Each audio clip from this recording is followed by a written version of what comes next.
Primetime local news, serving the Lakeland and Midwest regions.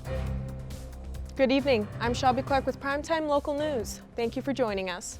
Saskatchewan has announced new restrictions regarding COVID-19 in the province. Effective Monday, mandatory masking is in place in all indoor places in communities of 5,000 people or greater, including Lloydminster. School divisions are encouraged to go to level 3 of their learning plan, and there are new restrictions for gyms and licensed establishments. The changes will be reviewed in 28 days. Meantime, the province is also reporting 81 new cases of COVID-19. 7 of those are in the Northwest Zone, which includes Lloydminster and North Battleford. There are 122 active cases in our zone. 1,427 are active overall. 53 people are in hospital, 1 in our zone. 15 people are in intensive care. There have been 108 more recoveries. Lakeland College is continuing with blended in-person and online education delivery for the winter semester. Jace Mackey spoke with the president and CEO of Lakeland for an update. I'm joined today with Dr. Alice Wainwright-Stewart. She is the president and CEO of Lakeland College. Thanks for taking some time to talk with me today. My pleasure. So just starting off, now that we're into November of the fall semester, how have things gone in the fall term? It's been a very good fall. When I think about what has happened across Alberta and across Canada, I think Lakeland has fared very well. Primarily, most institutions are seeing about 30% of in-person classes. Some have gotten a little higher to 70%. Here at Lakeland, we pride ourselves in being able to give over 91.5% of our students have the experience to have in-person classes. Now, what does that mean on an every day? Well, on a given day, there'll be 59% of the students here on campus. We're very concerned about the spread of COVID, so we're ensuring that we have followed every protocol, both Saskatchewan and Alberta, to ensure that our students are protected and our staff and faculty are protected in the best way that we can at this particular point in time.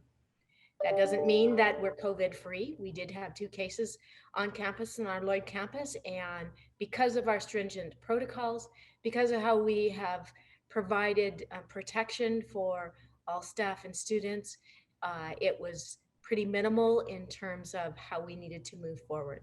So what we have done is we have suggested that our staff that are not essential services or are not helping the students at one particular time, that they continue to work remotely so that we can have the space available for our students to ensure that they can have those in-person experiences that they want to have. So real world opportunities is something that Lakeland College prides itself in being able to deliver to its students. So how important is it and was it for Lakeland College to ensure that students are still able to have some hands-on learning? Yes, this is the essence of Lakeland College. If our students don't have that real world experience, we feel that they may not have the experience to be job ready when they graduate. So we have taken every opportunity to ensure that our students go beyond the classroom and that they have the experience out in the field, out on the farm, in industry where possible at this particular time, and making sure that their field work is extensive enough that they really understand what the theory is behind what they're going to go out and do as a career in the future. As Lakeland College looks forward towards the winter term, is there anything that's going to be changing when it comes to how education is delivered? No, at this point, we feel that our fall went so well that we were going to stay the course in terms of the student in-person experiences. What we have done, as I have personally surveyed the students and had chance to have some in-person experiences with them in the classroom, just to ask how things are going for them this year and what are some things that they would like to see.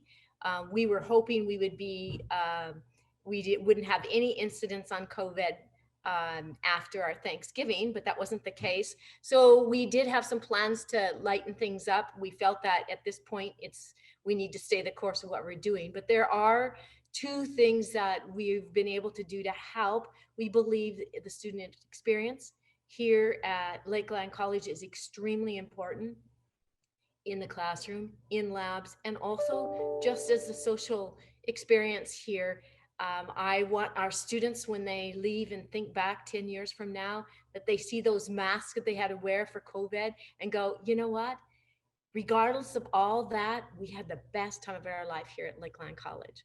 So one of the things the students had asked us about is the campus life. And we're going to be able to look at, we've been pretty stringent in there. So they're going to look at some visitation experiences where the students that are on campus will get a little more experience working with some of their peers. And we'll also look at some of the rooms. We have some TV rooms. We have they gather in a social setting in their lunchroom, and then there's a TV room. So we're going to look at trying to open that up and try to. Can't thank the students enough for really understanding the importance of trying to mitigate the spread of COVID, and they're doing what they can to, even in their residence areas. So you mentioned this previously, but there was 2 positive cases here at the Lloydminster campus. Those people have now recovered, but how does those positive cases underscore the seriousness of what's going on in the world? We're a bit remote here, and sometimes it's like it doesn't really affect us here in the Vermilion Lloydminster area, but it does. And we have had those cases. I think one of the best things that helped us understand, we were kind of feeling like, when you have 30% of your staff on campus, the rest working remotely, it feels quite different, and the social atmosphere isn't the same. But what happened with this particular situation, when we had an individual that had COVID, and there were only 4 coworkers in the office, those 4 went home and isolated. Well, 3 and 1. The 4 of them that were working in that room went home and isolated for the 14 days. Can you imagine what would have happened to Lakeland if all 12 people had been working in that area and had to go home and isolate? So we're still being very cautious in how we're going about things. And I think that that's the hardest thing for some people to understand, especially out in these areas. Oh, can it be just business as usual? Well, if it had been business as usual at that particular time, we wouldn't have bounced back as quick as we did, because we'd have had a lot more people who could have been exposed in a way that the way that we're doing it now, they're not exposing. So we're keeping our risk to the minimal. And later on here in November, there's going to be Live with Lakeland virtual sessions taking place. Can you just tell me a little bit about those sessions? Well, some of the sessions will be to try to help our people see what we're doing, see what's happening, what our institution's about, what it's like to be a student here at Lakeland College, a little bit about every department, the programs that are being offered, so that we make sure this is kind of our business as usual. We're still open for business. Students are still having that great time. I personally have gone in and asked students how they were going. I think the hardest thing for them is the mask. And when I ask them about it, they say, what? But it's really not about Lakeland here. We just got to do it for the protection of Canada. And so they've looked at it more in that way. And so they're going to still get some of those experience, see some of the highlights of what Lakeland career opportunities are. Lakeland is about rural sustainability. We're about economic recovery and development, and we're going to give the students, our next future leaders, the opportunity to see what's still available here at Lakeland and why you might want to come to Lakeland. All right, Dr. Wainwright Stewart, thanks for taking some time to talk with me today. You're very welcome. Now here's our Connor Chan to take a first look at your weather forecast.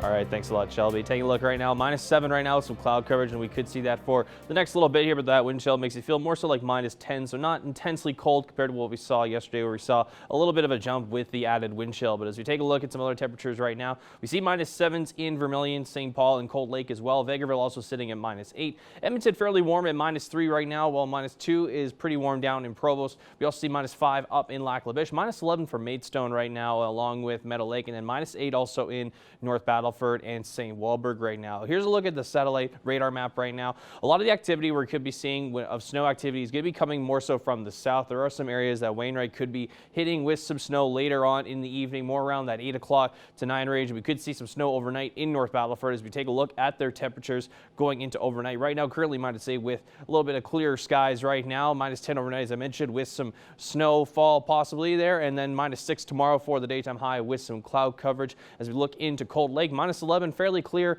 overnight with a little bit of clouds going into -6 for tomorrow with the daytime high.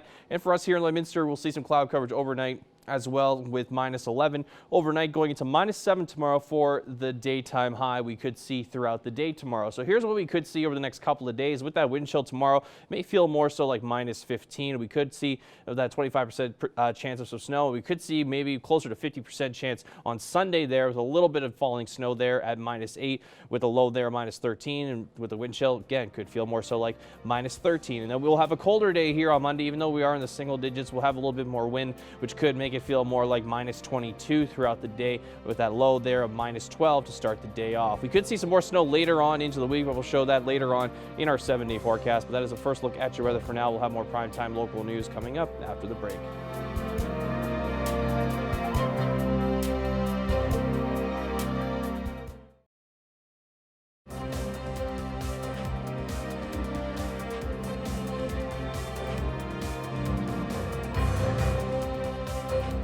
Welcome back. Métis Week has kicked off at Portage College yesterday, although this year things will be different due to the pandemic. We chatted with them to find out more. I'm speaking with Robert Rayku with Portage College. So Portage College is celebrating Métis Week from November 12th to the 16th. How many years has this been celebrated? Well, I think we've been doing it now for the last 16 to 15 years. I can't actually remember what time we started, so we've been doing it for a few years now. Usually every year it's been getting bigger and bigger. This year, not so much because of COVID. Some things had to change. And what's been all involved for the events for Métis Week in previous years? So in previous years, we've had different groups that have come in and jigged. So they've done the Métis style jigging with the different styles of dancing, such as the duck dance. And so they're partner dances and group dances, like, you would see square dancing, but it's the Métis style square dancing. So they'll do the different dances. We've had vendors here that have sold, we kind of had, last year we had a Métis market. So we had different vendors from eyeglasses to scarves to ladies selling moccasins and mucklucks and different types of footwear. And now with COVID-19, what's changed for the events this year? So we looked at them, we talked about, we had a meeting early, we start planning early. So we started looking in September to decide what are we going to do? Because of COVID, what kinds of things can we do? We wanted some of the stuff to stay the same. So we had a lady, her name is Nicole Lavley, that we video recorded, and she showed how to do jigging to the Red River jig and some of the steps that are involved in it. And we want to do, then we decided we want to do it kind of like a teaching one. So we decided to post videos of trappers, some hunters, and different people in the community. And then we wanted the stories, the history of the Métis people in Lac-Biche. And so we posted some videos of people talking about how life was when they were growing up. Some of the elders from the community that they got together with the M&A, and I had the privilege of being invited to the group. And they talked about some of the history of when they were growing up and how life has changed for them. And so we recorded them because we want to honor Métis Week because we have done it for so long. It's part of who we are at the Portage College, because the college was started with the indigenous people. And then when there was going to be shut down, it was the Métis people who stepped in and they had a sit-in. And so we wanted to honor them and continue to honor them. So we thought we can't let this stop us. So what can we do? So we thought everything is online. Let's record people. Let's record some of the history and then post it so for other people to see. And we want to do local people that are big name families in Métis history, right? So the trapping, one of the families has been passed on, the Kenny and Diane lovely story that you will see online. They've, that's a family history. It's because they've been passed on from grandfather to son to son to son, and so to finally when his grandson and his grandchildren now. And So where can people access this online? actually, if you go onto Portage College's Facebook and any of our other social media, including, I believe, on our website, you will find the links and you can download the videos. You could watch them. They'll be staying up forever. It's not something that's going to go away. And we're going to have more videos coming out, not just with Métis Week, but throughout the year.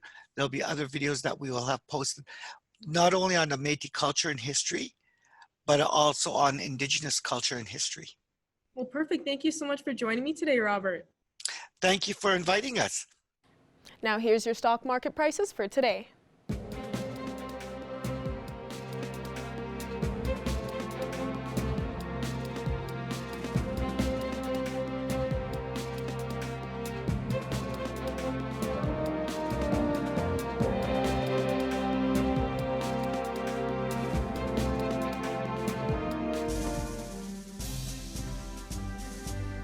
Today's oil prices are brought to you by First General Services.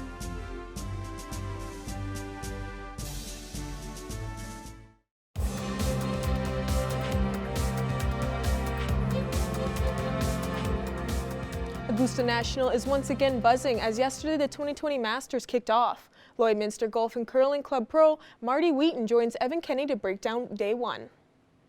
The 84th Masters has kicked off as of yesterday. Joining me today to break this down is Marty Wheaton from Wheaton Golf Services, as well as the Lloydminster Golf and Curling Club. Marty, thank you for joining me. Thanks for having me, Evan.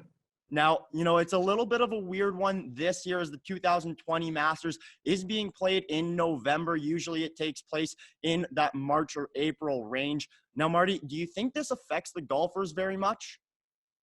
I think it's playing differently for sure. Even the grass type and the conditions are much different than they're used to, but still the strategy of the golf course will come in play, and it is a very strategic golf course. You can see players from the young guns to guys like Bernard Longer, who's 63 years old, is still competing at this golf course. Now, Marty, as well, yesterday at Augusta, there was quite a bit of rain. It actually delayed day one of the Masters. Now, I know that made fairways and greens very, very slow. How much do you think that affected the golfers? It certainly did, and I think the players commented on it yesterday, but they also commented on how surprised they were it turned around and how dry the conditions were considering how much rainfall they had. And for the golf nerds, if you haven't heard of the system that Augusta National has, it's a sub-air system that actually sucks all the water out of the greens. It's underneath the greens, and obviously a golf heaven at Augusta National, and they have the technology there to get the course back in a hurry. Now, Marty, with that rain delay, it forced some players to not be able to finish their first rounds, and they did end up finishing those earlier this morning. Now, do you think that sort of changes how a golfer goes into it when you only, play 12 holes one day and then, a handful the next day? I think for your average golfer, it would. For these players, they're so used to it, and they're such elite players that, if anything, I've seen guys that went out for their second 9 of the first round this morning and then right back out for their next 18. And if anything, it kind of allowed them to get in a rhythm for the day and make some more birdies out there. Now, after day one, there was a couple obvious guys who were atop of that leaderboard, including, Dustin Johnson, a couple other names who, you kind of expect to be there. But then there were a few other guys, Paul Casey to be one name who was up there that people might not normally put at the top of those leaderboards. Did anybody surprise you in a happy way? Tiger Woods for sure surprised me in a happy way. Just he came into the golf tournament with no form whatsoever. He's barely even played. So for him to go out there and shoot bogey free, 4 under, it just goes to show, anything that can happen at the Masters when you have the experience, you can kind of take advantage of the golf course. But Paul Casey was not a surprise. That guy has been a top end player for a long time and very fit for a guy who's in his low to mid 40s. Now, Marty, final question for you. I know that day one is over, and by the time this airs, day two as well will be. But did you have maybe one or two guys going into the Masters that you were, hoping to do well?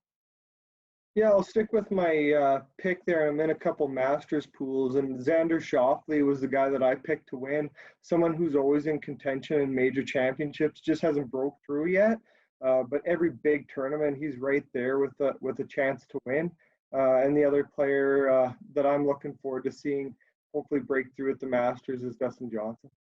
Yeah, I actually had Xander Schauffele as well in my list, as well as John Rahm, especially after what he did in that practice round on 16, getting the hole-in-one. That's always nice to see. Marty, it's a pleasure getting to have you on, and it's a pleasure getting to watch golf this weekend. Thanks for having me, and enjoy the Masters. Here's Connor Chan with another look at your weather forecast.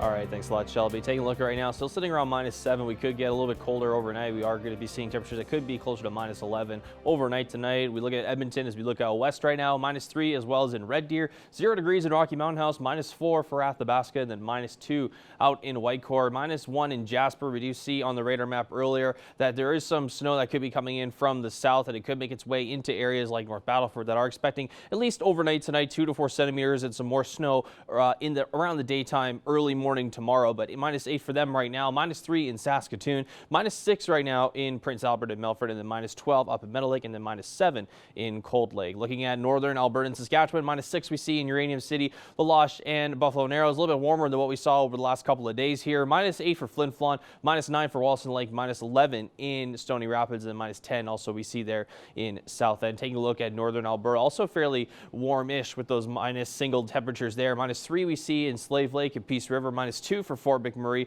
-7 in High Level in Fort Chipewyan, and then -4 in Grand Prairie. Take a look at southern Alberta right now, 2 degrees in Lethbridge, 3 in Medicine Hat, 0 degrees for Calgary. Then we see -2 out in Banff, and then -5 for Coronation. Take a look at southern Saskatchewan. They could also be hit with some snow in areas like Swift Current at -4 currently right now, -3 in Kindersley, 0 in Moose Jaw. Then we see -2 out in Yorkton and in Regina, -1 also for Estevan. As we take a look at our temperatures across the country, looking at Vancouver, 8 degrees right now. Yellowknife up north sitting with some snow continuing on from yesterday there at -14. Whitehorse sitting at -6 right now. We also seeing some snow continuing on from yesterday as well. Looking at Winnipeg, -1 right now, 6 degrees in Toronto. A lot of cloud coverage throughout most of the East Coast and the Maritimes there. 5 also in Quebec City and in Halifax, with 1 degree in St. John. As you can see, the Maritimes and East Coast provinces are starting to get a little bit colder. Now, as we take a look at temperatures, what we could see for tomorrow, -7 is our daytime high, kind of similar to what we saw today. So -7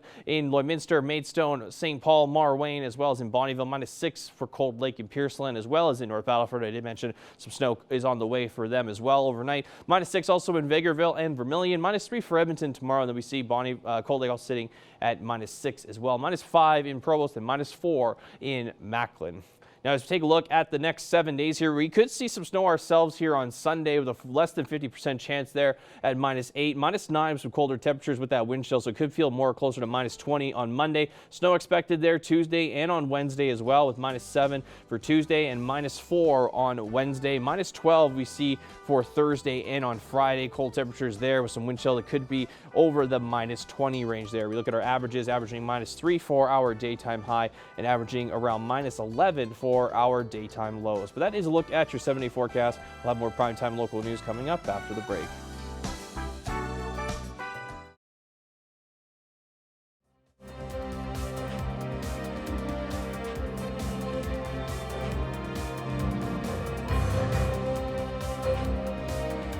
Welcome back. Our Jasmine King spoke with Purr Babies Forever Home as they are currently in need of fosters for their cats. I'm joined here with Cassidy Urachek, and she's a foster coordinator with Purr Babies Forever Homes. Now, Purr Babies is currently in need of fosters. So for somebody who doesn't know, how does fostering work? So the first thing you have to do is fill out a foster application that can be found on the Purr Babies Facebook page. And once it's approved, you can start fostering. Once it's approved, you can start fostering. And Um, we ask what your preferences are. So if you prefer to foster kittens over an adult cat, then we can find some kittens for you to foster. Um, if you prefer to foster female cats over male cats, then we can definitely coordinate that for you and make sure that we're meeting your preferences and your needs.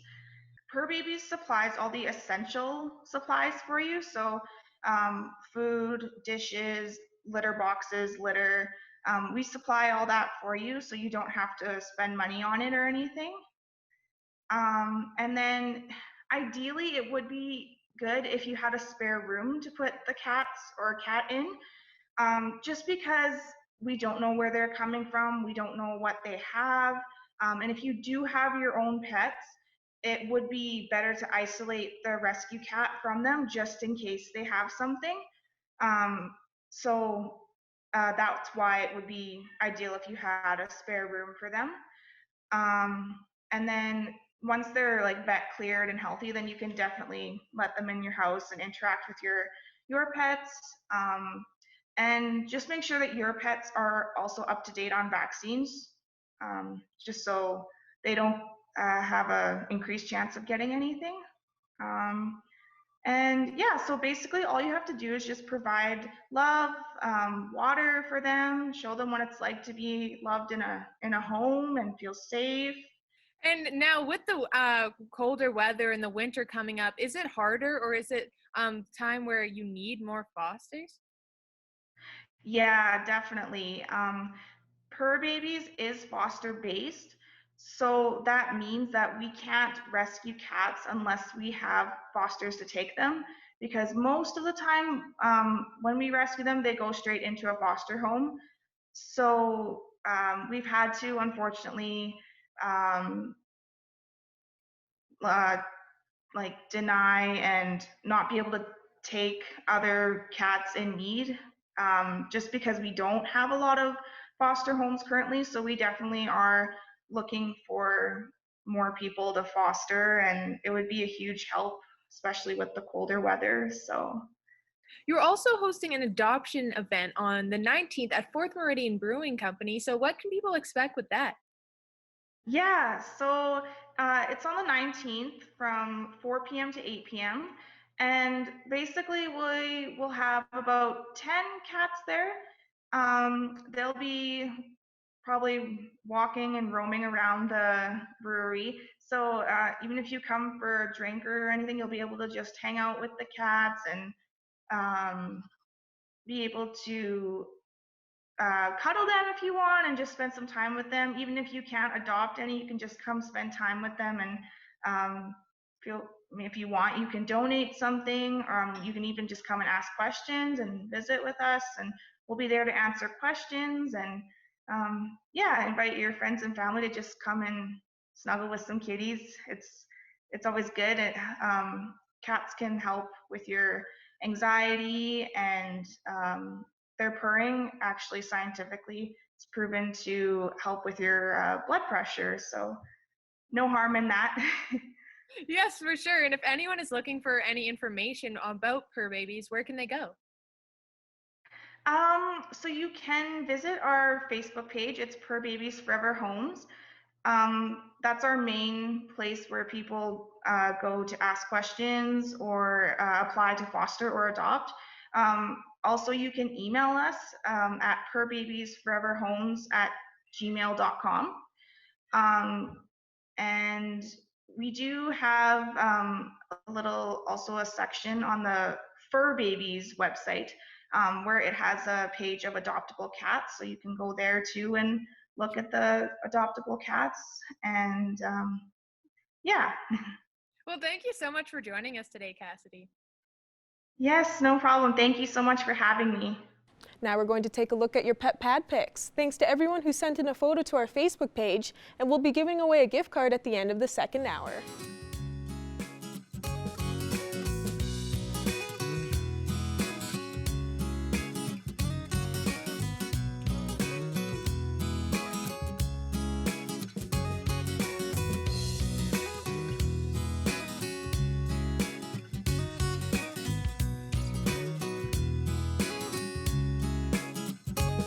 We want to see your pets. Send photos of your pet and their name to our Facebook, Twitter, or Instagram to have them featured on Pet of the Day. Your name will be entered into a weekly draw for a gift certificate from the Pet Pad.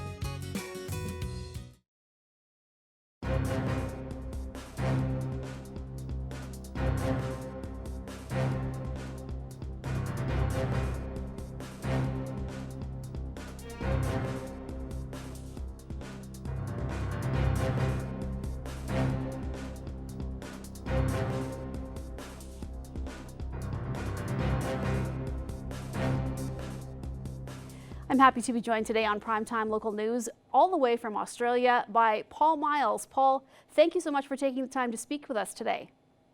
Hey, you're welcome. Thanks for inviting me on, Stacey. Great to be here with you. Now, we're going to talk about this book, and this book that you have is so unique. I don't think there's been anything done ever like this before. This one is called Crew Words. Now, you are a Motley Crue expert on the band. You've been following them for a long time. We have a lot of work that you've done that we'll talk about, but tell me about Crew Words. What inspired it, and what can people find when they look into this book? Well, it's I believe it's the first crossword puzzle book on a musical artist, dedicated to a musical artist. I haven't been able to find another one that's been published, so it's a little bit of a first there. But look, the way it came about is I've been documenting the history of the band over the last 20 years. It was back in the mid-90s that I started writing about all their crazy shenanigans they used to get up to, and putting that in order of a timeline. And I ran that online as a website for over 20 years, and it became kind of a history of the band. And then once we got into this worldwide pandemic situation in lockdown, you know, people obviously can't go to concerts at the moment, and you know, stuck at home a lot more, looking for things to do and a bit of boredom. So what I did was I basically went through all of the history of the band that I'd documented over the years, and put together this crossword puzzle book for fans to enjoy and give them something to do while we're spending a lot more time at our home sweet homes. Now, I've had a chance to go through it, and I've checked out some of the puzzles, and you really, if you're a fan of the band, it kind of prompts you to go through it, but you don't need to be a super fan, I guess, to get the book, right? You can still, there's all, you know, it's categories of different decades, and how long did it take you to put this together, and what did you have to kind of keep in mind when you were getting the puzzles going? Yeah, so I got the idea in the middle of the year, which was my winter and your summer up there in the Northern Hemisphere. And it probably took me about 8 weeks to kind of pull all the questions and answers together. There's over 2,000 questions and answers across 40 or more puzzles in the book. So there's certainly a lot in there to keep fans entertained and provide some mind stimulation. You're going to learn a lot about the band along the way as well. So I was very conscious of the fact that the band has got a lot of new fans that have perhaps seen their movie, The Dirt, on Netflix. So I wanted to kind of have a lot of the questions very simple and easy to guess as well. But there are some kind of expert level questions in the puzzles as well to test the more diehard fans that have been around following the band over the last almost 40 years now, since 1981. So there's something in there for everyone, no matter how long you've been a fan. And in fact, I reached out to the team at Netflix, and I got their permission to use a lot of the movie quotes. So you'll see in the crossword puzzle book, there's a couple of crosswords that have a lot of quotes from the movie. You know, I know people like to recite the lines from the movie and things like that. So they're quite fun, those two puzzles. Now, you have obviously been following, as we said, the band for many, many years now. Tell me about some of the other work that you've done. I saw the chronological crew, and that's just incredible. Tell me about some of the other books that people can look to purchase besides the crossword book. Yeah, sure. So the history of the band, chronological crew, I published that as a 4-volume series. So volume 1 is all about the 80s, then the 90s, etc., going all the way through to about 2015, which is when the band played their final show. Well, we thought it was going to be their final show, but they've got some coming up next summer. So I published those 4 volumes of the history. They're very popular. They detail everything kind of, you know, day by day, month by month, year by year throughout those volumes. I've also toured with the band down here in Australia back in 2005. They toured with Motorhead. So I did all 6 shows in 8 days around Australia, and I documented kind of a tour diary with my All Access, you know, talking about everything that transpired on that tour, and that's been a hugely popular book amongst the fans. There's also another one called What Motley Crue Means to Me, and this is where fans had a chance to submit stories about, you know, what the band has meant to them over the years. Now, just in regards to following Motley Crue, Paul, why did you choose them at the beginning and choose to continue to follow them throughout their career? What was it about them that you became focused on, that you thought this is something that you really wanted to do? Growing up as a small child in the 70s, Kiss was my favourite band. So I was always attracted to that kind of larger than life rock and roll show and those characters. And then I kind of discovered Motley. It wasn't until the later 80s that I, you know, got introduced to the band, and I just love their music, their image, kind of everything about them. So they quickly became one of my favourite bands. Too Fast for Love was actually the first album I heard, and then the next one was Dr. Feelgood when that came out. But I love the music of the band and the individuals as characters themselves, Nikki Sixx and Tommy Lee and Vince Neil, and of course the dark Mick Mars. But once I started kind of reading up a bit more about the band, reading interviews with them in magazines and articles and stuff like that, I was discovering that they had this amazing history where they just got up to all these crazy things over the year. I mean, you know, those of you that have watched their movie The Dirt or read their autobiography, the bestseller The Dirt as well, will know that they've had, you know, all these amazing things like, you know, Vince Neil having a car crash and spending time in jail for vehicular manslaughter, Nikki Sixx overdosing and dying but coming back to life, inspiring the song Kickstart My Heart. You know, Mick has struggled with a debilitating bone disease throughout his life called ankylosing spondylitis, or AS. And Tommy Lee, we all know about his tumultuous relationship with Baywatch star and, you know, Pamela Anderson, and doing jail time for spousal abuse there. And just, you know, it just seemed like trouble followed these guys along the way as they really had massive success in the rock and roll world. And I just thought these were kind of fascinating tales. Well, Paul, I really appreciate you taking the time to speak with us today. And once again, Crue Words, this is just amazing. And, you know, we're close to Christmas, so a good Christmas gift for a Motley Crue fan or really a hard rock fan. What is the best way to get this book and your other books? Amazon.com. So if you just go to Amazon or Amazon there in Canada and just search Paul Miles, Motley Crue, you'll find them all. But if you don't want to shop online there, I believe that you can go to your local bookstore and then they can kind of look it up and then order it in. But they get it in from Amazon anyway because Amazon print them as people order them. So, yeah, that's the best way. Hit up Amazon and have fun, you know, coming up with all the answers. And if you get stuck on an answer, it's okay because all the solutions are in the back of the book as well. So it's okay to cheat a little bit. Yes, I did see the cheat notes and I did have to refer to those a couple of times. But once again, thanks, Paul. We really appreciate you speaking with us today and looking forward to your other projects in the future. So thanks again, and we wish you much success in the future. Right on. Thanks for having me, Stacey.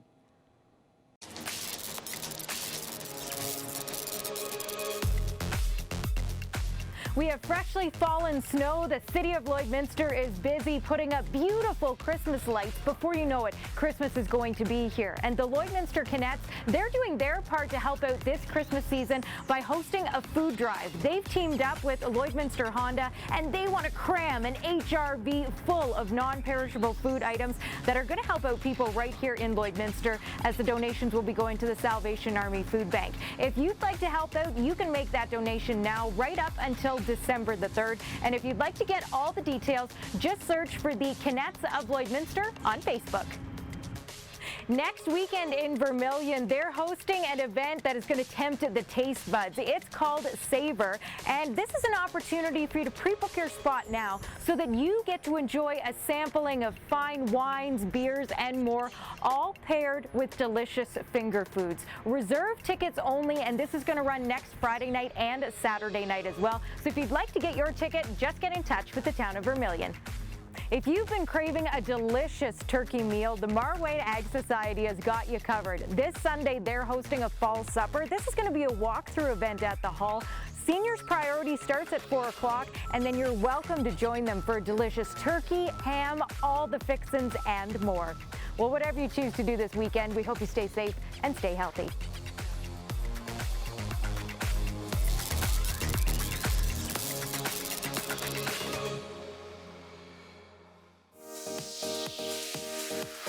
What's Happening is brought to you by Northern Factory Workwear, Circle Drive East, Saskatoon, and Highway 17 South, Lloydminster.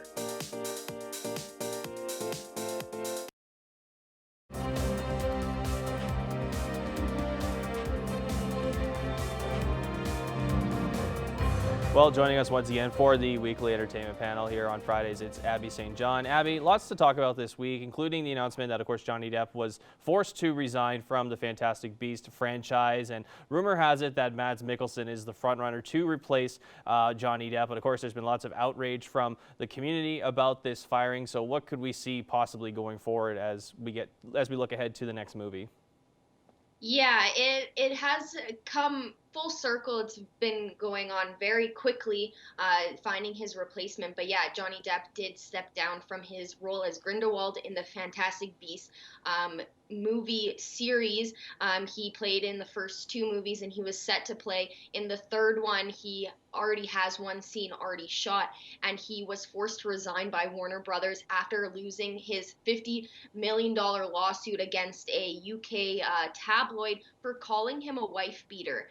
He did lose that case, so then Warner Brothers had made the decision to ask him to resign as his role as Grindelwald, and then very quickly turns around, and there has been a lot of reports saying that Mads Mikkelsen will be replacing him as Grindelwald. Now he has starred in Casino Royale, and he was also the leading role in the series Hannibal. So there is mixed reviews on him playing the role as Grindelwald. Some fans are actually for it. Some fans even say that they prefer him over Johnny Depp, and then there's other fans who are not for it, who don't want to see, or who didn't want to see Johnny Depp being replaced and set to resign. But it is a good, there's a silver lining with it, as Warner Brothers has to pay Johnny Depp $10 million, his full pay salary for the movie, as it was stated in his contract. So that's some good news for him. It is unfortunate that we won't be able to see him in the third movie, as I really enjoyed his character, but I'm sure Mads Mikkelsen will do a good job nonetheless. Well, he has played villains before. Of course, he did play the villain in Doctor Strange. Now, turning over to some musical news there, Abby. Of course, NBC's been notorious for pumping out some live musicals. The last one, of course, we saw was Hairspray, and then, of course, Bye Bye Birdie was supposed to happen with J-Lo, but that never happened. But recently it was announced that Glee star Matthew Morrison is set to play the Grinch in a musical adaptation for NBC. So what do you think we could expect going forward for that? Yeah, I think this is the perfect season too. Obviously, Christmas is just right around the corner, and the Grinch has been a part of so many people's lives, spanning over a course of several decades. Back in 1957, when the book was published and released, and then in 1966, it was turned into an animated TV movie, which gave us the song "You're a Mean One, Mr. Grinch." And then in 2000, we saw Jim Carrey take over the role of the Green Grinch, this Christmas stealing Grinch, which was a big success, huge success that people and kids still enjoy to this day. And then most recently, of course, Benedict Cumberbatch took on that role in the new animated movie, which garnered over $500 million worldwide. So it's just going to be another retelling of the story, and the fact that they're going to be doing it a live musical version of it is very exciting. They had great success with Grease live and Hairspray live, so I'm sure this is going to be nothing different, and it will be airing on NBC December 9th, so just in time for the Christmas season. I'm sure it's going to be a huge hit, and Matthew Morrison, he's nominated Tony actor. And then they have Dennis O'Hare, who is a Tony awarded actor who's playing the old version of Max. So it's going to be interesting to see. You got lots of great talent in the show. So I think it's going to be a great show for the Christmas season. I mean, it's very fitting, of course, the Grinch plays on TV all the time there. Abby St. John, thank you so much. Thanks. All right, taking one last look here at your weather forecast. As we look into tomorrow, -7, the expected daytime high with the wind chill could feel a little bit more like -13, closer to -15 there. As you look into Sunday, we could see a little bit of snow there possibly, even some sun throughout the day there, -8, the expected daytime high. Colder temperatures on Monday there with that low of -9, with the wind chill could feel a lot closer to -20. Snow expected on Tuesday with that high of -7, and then -4 the high for Wednesday with more snow on the horizon there, and -12 as we look into Thursday, Friday with some colder temperatures where we could see maybe exceeding the -20 temperature.